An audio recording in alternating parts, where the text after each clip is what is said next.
The chilling epitaph and presumed final words of Sarah Smith of Wolstanton in Newcastle-under-Lyme, Staffordshire, who alleges she was murdered on the 29th of November 1763 at the tender age of 21. The very striking epitaph is found on her gravestone in the churchyard of St Margaret's in Wolstanton. The bold accusation of her murderer makes this one of the most unusual examples of its kind in the UK. But who exactly was Sarah Smith? And who was the mysterious CSBW who allegedly brought her to a gruesome end? In the 2010s, local historian Jeremy Crick claimed to have solved the mystery. His research led him to conclude that the man responsible was a Mr. Charles Barlow. But something doesn't quite add up, and I have a different theory to put forward. I'll get to that later in the video, but first let's have a look at what Crick's research found. Firstly, who exactly was Sarah Smith? In truth, we know very little about her. The information on her gravestone would place her birth in around 1742, and it names her father as Samuel Smith and her mother as Martha Smith, although there's no baptism record that I could find to confirm this. This isn't unusual, as parish records are rarely 100% complete, or may be illegible at the time of transcription. The best source of information we have for her comes from her epitaph, suggesting that her family were tenants on the nearby estate of Bradwell Park. Bradwell, as it's now known, is about half a mile away from St Margaret's Church. The land belonged to Bradwell Hall, which in turn was part of the Sneed family's estate, who were one of the wealthiest landowning families in the area. From the baptism and burial records, we can conclude that Sarah was pregnant before her death, and likely died either in childbirth or very soon after. Her child, also named Sarah, was baptised on the day of her mother's funeral. We know that Sarah was not married, the father is not known, and the child is noted as being base-born on the baptism record. Sadly, the infant Sarah died some 2 weeks after her mother, being buried on the 13th of December. So we really know hardly anything about her, and sadly, were it not for her unusual epitaph, her story would likely be lost to history, like so many women before and since. Let's take a look at the theory of Jeremy Crick, who concluded that the murderer was Mr. Charles Barlow of Newhouse Farm. I'd like to caveat this by saying that unfortunately I didn't have access to a full copy of Mr. Crick's research, as it isn't widely available. I'm relying on other second-hand accounts of its findings from other reputable sources, such as the entry for the Grade 2 listing of the gravestone. If anyone does know where I can get a copy of the research, please let me know in the comments section, because I'd love to read it in full. So who was Charles Barlow, and what led Mr. Crick to his conclusions? Charles Barlow was born in September 1736 to John and Anne Barlow of Newhouse Farm, in what is now Bradwell, and his parents were reasonably wealthy landowners. There's little to connect him with the Smith family, apart from the fact that he lived on the land adjacent to Bradwell Park. I say adjacent, but Bradwell Park was quite a large area, and the distance between them could have been as much as a mile. Wolstanton was fairly sparsely populated and rural at the time, so there's a good chance that they knew each other in some capacity. He was also a similar age to Sarah, being 27 at the time of her death.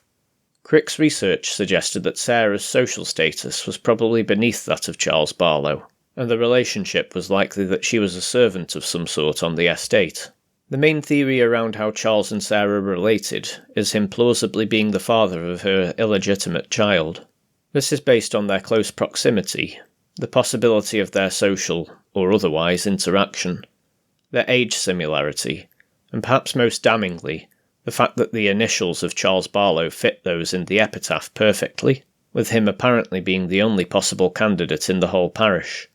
Of course, there is a large amount of speculation around this, and there are quite a lot of questions.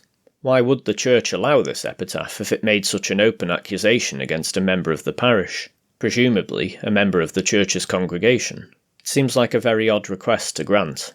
If Sarah knew who the murderer was, why did she make it so cryptic? Why not just name them? Of course, it is possible that Sarah did indeed name them, but the epitaph got censored by the relevant authority afterwards. It seems odd if the initials still only pointed to one possible candidate. Surely it wouldn't take long for folks to figure that out. Or perhaps that was the point. The idea that the motive for the murder was Sarah's pregnancy is also pure speculation. There's no way of knowing for sure, but I'll get to that later. For now, is there anything else to connect Sarah Smith and Charles Barlow beyond the name fitting and the speculation around their relationship? Not really, at least nothing recorded in history. It would appear that Charles Barlow married in 1765, 2 years after Sarah's passing, and had several children with his wife Anne Nixon. He lived a long life, dying locally in Wolstanton in 1816, also buried in St Margaret's churchyard, as was much of his family. If there was any scandal around him, it appears not to have affected the rest of his life at all that much. So, to be brazen, why do I think Jeremy Crick's conclusion could be wrong? And what's my theory? Well, I think there's another candidate that actually fits the bill, and he has an even more interesting relationship with Sarah Smith. Before I begin this part, I will, out of respect for Sarah Smith's memory, God rest her soul, apologise profusely if what I say is utter nonsense, and that Jeremy was right all along. I appreciate that none of this is particularly helpful, and no justice is going to come of it either way. But hear me out. This is quite complex to explain, so I'm going to try and draw out the family tree as much as possible on the way. Let's start with Sarah's parents. They are named on the gravestone as Samuel and Martha Smith. I mentioned there is no baptism record for Sarah Smith, so I can't confirm this. But there is a baptism record for Samuel Smith in Wolstanton. He was born in 1707. His mother is given as Hannah Smith, and it's noted that he was illegitimate, with no father known, so he clearly took his mother's surname. The gravestone states that his wife was named Martha. Now this is the very confusing bit. There are no marriage records for a Martha to Samuel Smith locally, but there is a burial record for a Martha Smith in Wolstanton in 1790. And she is described as a widow. Samuel Smith died in 1788. There is a burial record for him in St Margaret's. However, there is another marriage recorded for Samuel Smith. That was to a Miss Rachel Mills on May the 19th, 1734, and this is where things get somewhat messy. Rachel Mills has no birth or baptism record at all locally. However, there is a Rebecca Mills who was baptised in July 1706, which makes her roughly the same age as Samuel Smith. It wasn't completely unheard of for people to use different names or variations of their name at different points of their life back then. I found that a few times with my own family history. It is plausible that Rachel Mills and Rebecca Mills are the same person, given that Rebecca Mills seems to vanish from the record after her baptism. So it seems Samuel wasn't married to a woman named Martha. Unless of course this is all a huge coincidence and that record is just missing. So why am I whittering on about it? Well, the thing that stood out about Rachel/Rebecca Mills was that she was baptised at the same time as her twin sister, who was named Martha Mills. Looking into Martha's life story, I discovered something very interesting about her.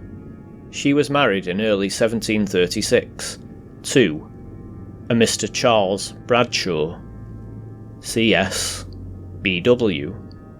So Samuel Smith was possibly married to Martha's twin sister, which would make Charles Bradshaw Sarah Smith's step-uncle by marriage. This is a much closer relationship with Sarah than the one hypothesised between her and Charles Barlow.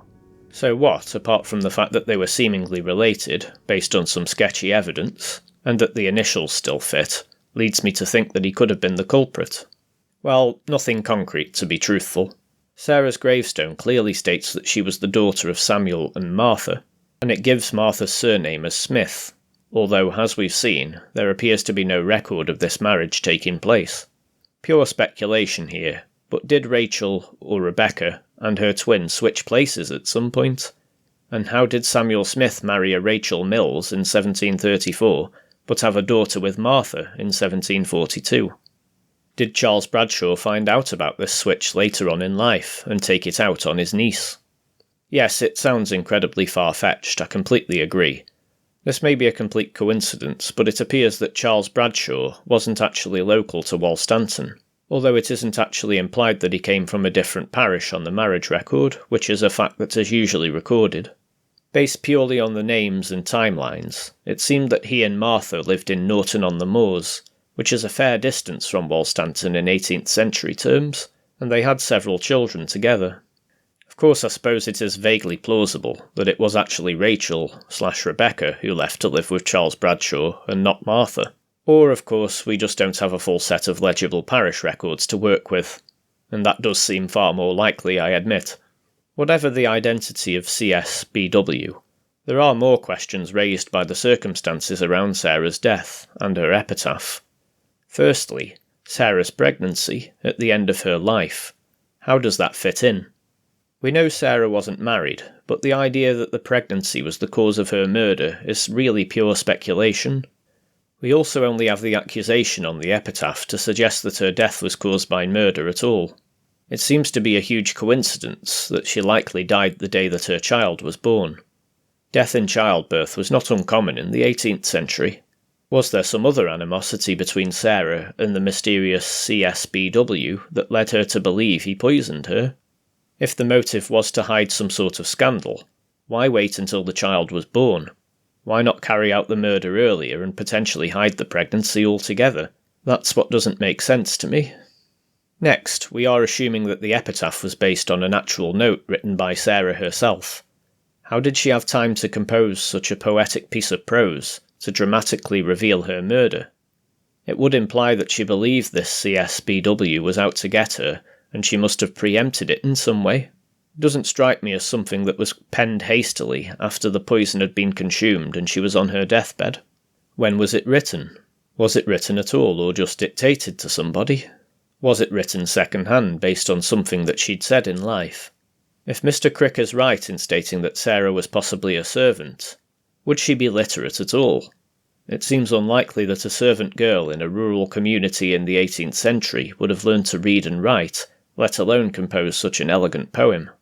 These are things we'll probably never know, and in my opinion, it's as much of a mystery as the identity of the accused person.